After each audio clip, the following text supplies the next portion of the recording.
રાણપુરમાં phone number 7 મારફતે 112 જીવિત અને સ્મથાનિક તદારોના નામ કમી કરવાનો પ્રયાસ, મામલતદાર કચેરીએ ઉગ્ર રજૂઆત કરાઈ. બોટાદ જિલ્લાના રાણપુર શહેરમાં અજાણ્યા વ્યક્તિઓ દ્વારા ફોન નંબર 7 ભરીને 112 જેટલા જીવિત અને સ્થાનિક રહેવાસી મતદારોના નામ મતદાન યાદીમાંથી કમી કરવાનો પ્રયાસ કરવામાં આવતા ભારે ઉહાપોહ મચી ગયો છે.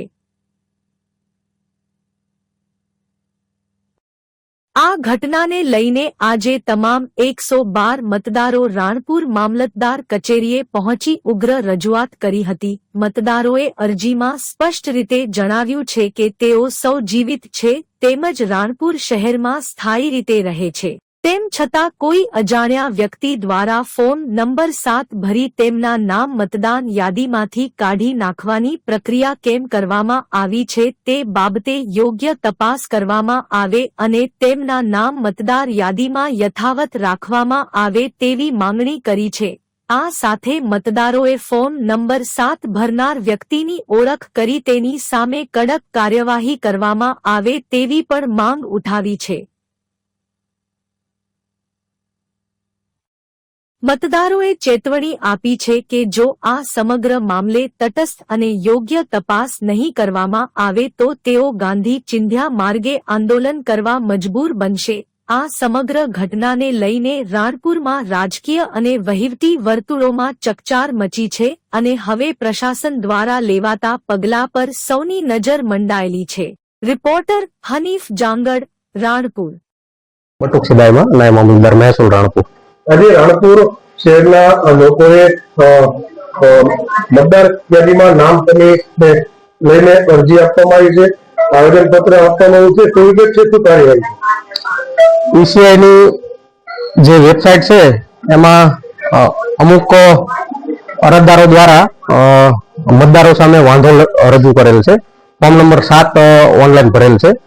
એ વાંધા સુનાવણી માટે અમે જે ફોર્મ નંબર 7 રજૂ થયા છે, શિફ્ટિંગ, મરણ અને અન્ય કોઈ કારણોસર, તો એ ફોર્મ નંબર 7 ની બીએલઓ મારફત તપાસ કરાવશું અને ખરેખર સાચી વિગત શું છે એની પૂરતી ખરાઈ કરાવશું. અમારે જે લોકો અરજી આપવા આવ્યા છે એ લોકો હયાત છે, એ લોકો જ અરજી પોતે અરજી આપવામાં આવ્યા છે. જો ખરેખર એમાં ખોટું હશે તો શું કાર્યવાહી થશે અને આપના દ્વારા શું આગામી પગલા લેવાશે? ઈસીઆઈની જે ઓનલાઈન વેબસાઇટ છે એમાં કોઈ પણ વ્યક્તિ ફોર્મ નંબર 7 સામે વાંધો લઈ શકે છે અને ફોર્મ નંબર 7 માં જે તે વ્યક્તિ કોઈ ગુજરી ગયા હોય, શિફ્ટિંગ થયું હોય તો એવા મતદારોનું નામ કમી કરવામાં આવે છે. એટલે અમારી કક્ષાએથી બીએલઓને અમે તપાસ સોંપશું.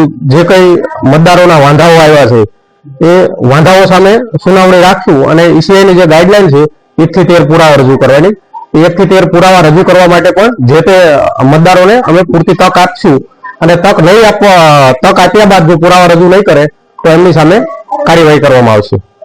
આપની ઓફિસમાં અરજી આપવામાં આવી છે, 5 જેટલા લોકોએ નામ જો 500 જેટલી અરજી આપેલી છે, તે આપને ખ્યાલ છે? આપની ઓફિસમાં અરજી આવેલી છે ખરી? આજરોજ જે આવેદન પત્ર રજૂ થયું છે ભારતીય રાષ્ટ્રીય કોંગ્રેસ તરફથી, એ 122 નામનું વાંધા સુનાવણી જે ફોર્મ નંબર 7 રજૂ થયા છે એની સામે અરજીઓ આપી છે. ખરેખર એની પૂરતી તપાસ કરશું અને તપાસ બાદ જ યોગ્ય કાર્યવાહી કરવામાં આવશે. આજે મામલતદાર કચેરી ખાતે અરજી આપવામાં આવ્યો છે, શું વિગત છે અને શું મુદ્દો છે? હાલમાં જે એસઆઈની કામગીરી શરૂ છે તેમાં અમને જાણવા મળ્યું કે ભાઈ એક ચોક્કસ સમાજના વ્યક્તિ વિરુદ્ધમાં ટોટલ અરજી કરવામાં આવી છે. અમે ઓનલાઈન ડેટા કાઢતા અમને જાણવા મળ્યું કે ટોટલ 112 અરજી અમારા સમાજના ભાઈ વડીલો વિરુદ્ધમાં, દીકરીઓ વિરુદ્ધમાં, બૈરા વિરુદ્ધમાં અરજી થયેલ છે. એ અરજીના અનુસંધાને અમે આજે ભાઈ મામલતદારે રજૂઆત કરવા આવ્યા છીએ કે કોઈને પણ સાંભળ્યા વગર અથવા કોઈને પણ વેરીફાઈ કર્યા વગર એક પણ નામ કમી ન થાય. જે વ્યક્તિ 112 જણા હાજર છે બધા તમારી સમક્ષ અત્યારે હાજર છે. 3 પેઢી તમને અહીંયા હોવા છતાં કોઈ તમને કોઈ ગમે તે આવીને અરજી કરી જાય કે આનું નામ કમી કરી નાખો, તમે મામલતદાર રજૂઆત કરી, કોઈનું પણ નામ સાંભળ્યા વગર તમે ભાઈ કેન્સલ ન કરતા. આશરે કેટલા લોકોના નામની અરજી કરવામાં આવી છે અને મામલતદાર દ્વારા આપણે અરજી આપી તમે શું કહેવામાં આવ્યું? 112 લોકો અમે અત્યારે હાજર છીએ અને બધાએ તમને લેખિતમાં અરજી આપી છે, બધા તમને અત્યારે હાજર છે. 112 જણા વિરુદ્ધમાં નામ કમી કરવા માટે અરજી આવી છે. મામલતદારે એવું કીધું છે કે અમે ચોક્કસ વેરીફાઈ કરીને જ આગળ પગલાં ભરશું. અમે મામલતદારને કીધું છે કે તમે ક્યાંય પણ આમાં કચાશ ન રાખતા. માની લો કદાચ આમાં કોઈ બીએલઓ અથવા કોઈ અધિકારી અથવા માની લો કોઈ નામ સેવન કમી કરવામાં કોઈ હશે તો અમે એના વિરુદ્ધમાં પણ ફોજદારી કાર્યવાહી આગળ કરશું. અને જો અમારો 3-4 દિવસમાં નિકાલ નહીં આવે તો આગળ અમે ગાંધીજીના માંગે ઉપવાસ આંદોલન પણ જે કરવું પડે અમે ગમે તે આંદોલન કરશું. અમે બીજા કોઈ લેવું છે? આપનો પરિચય? મારું નામ એજાઝ અલીભાઈ ગાંજા. આજે રાણપુર મામલતદારે અરજી આપવા આવ્યા છો, શું વિગત છે, શું પ્રશ્ન? પ્રશ્ન એ છે કે અમને ઓફિશિયલી કોઈ જાણકારી આપવામાં આવી નથી. અમારા વિરુદ્ધ 7 નંબરનું ફોર્મની અરજી કરી નાખવામાં આવી છે કે નામ કમી કરવા માટે. આ તો રાણપુરના પરેશભાઈ કોઠારિયા જાગૃત નાગરિક તરીકે એમને તપાસ કરતા ઓનલાઈન એમની રીતે નામ મેળવતા 500 ઉપર નામ રાણપુરના છે ટોટલ ધંધુકા વિધાનસભાના. એમાંથી જાણ કરતા આટલા લોકો 112 કે 15 જણા અત્યારે આવેલ છે. અમે સાહેબની રજૂઆત કરેલ છે કે ભાઈ આ BLO એ કામગીરી કરેલ છે એ ખરેખર સાચી છે કે આ વિરુદ્ધ જે અરજી ખોટી કરીને અમારે આ ખોટું અમારી પર આક્ષેપબાજી કરવામાં આવી છે કે નામ કમી કરવામાં. આ એક જાતનું ષડયંત્ર છે.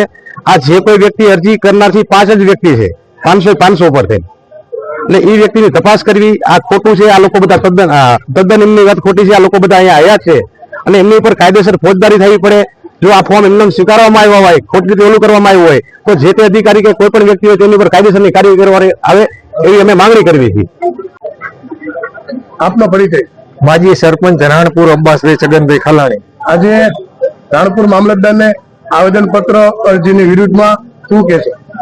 એ કઈ આ ષડયંત્રી યંત્ર છે. આ એક જ સમાજના લોકોને ટાર્ગેટ બનાવવામાં આવ્યા છે. ગુજરાતમાં અને હિન્દુસ્તાનની અંદર એક જ સમાજના લોકોને નામ કમી કરવામાં આવે છે.